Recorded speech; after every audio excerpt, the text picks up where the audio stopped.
Nearly 6 years in the making, the Shanghai Tower, like the city that bears its name, is constantly reaching for the top.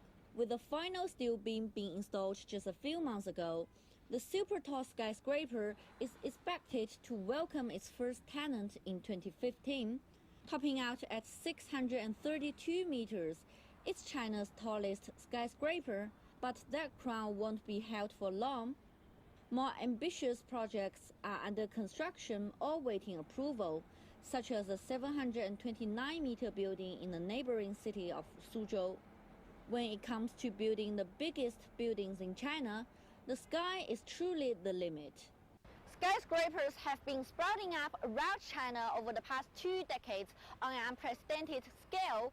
They've been rising up to dominate the skyline in China's big cities like Beijing, Shanghai, and Guangzhou. And now this boom has been expanding to more Tier 2 cities like Shenyang in Liaoning Province and Nanjing in Jiangsu Province. According to the world's leading commercial real estate company, the CBRE Group, China will account for 70% of the world's construction of super tall buildings in the next 5 years, and 51% of them will be built in China's second-tier cities. With ambitious goals of getting their names on the map, many cities are spending big bucks to build the biggest. But some are asking if these super tall skyscrapers are practical and really needed. 高层建筑和摩天楼 There are many people driving this boom. Developers can get high revenues by building taller and increasing usable areas to balance the high price of land. The technology also makes it possible, and it is a symbol of success and wealth for many developers, investors, and local governments. The drive to build the tallest has triggered a backlash in some second-tier cities, with city planners and architects criticizing some design of being excessive and unrealistic. 现在的这个摩天楼建造 Skyscrapers are not just an issue of technology and construction, it is more like a social issue. Developers and planners should consider the city's geographical and natural conditions, cultural heritages, and its people. 不是仅仅从设计的角度。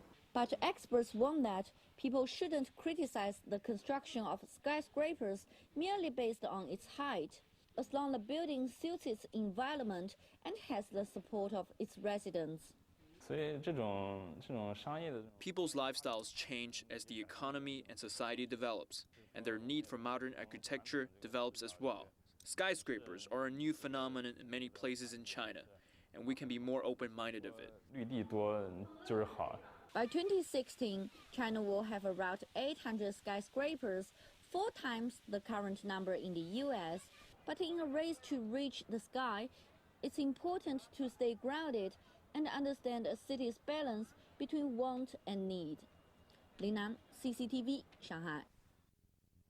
China's booming economy has coincided with an equally impressive building frenzy to build the tallest skyscrapers. And after topping out last year, the Shanghai Tower replaced the Shanghai World Financial Center, which held the crown of China's highest building since 2008. And also among the super tall skyscrapers in Shanghai are the Jinmao Tower, with a height of 421 meters. Well, if all goes according to plans, 3 super tall skyscrapers will surpass the height of the Shanghai Tower. Suzhou Zhongnan Center, which is currently under construction, will be the tallest building in China when it meets the expected completion date in 2020. And according to the Skyscraper Center, which tracks and stores information on tall buildings across the world, China is home to altogether 1,038 buildings above 150 meters tall, more than any other country.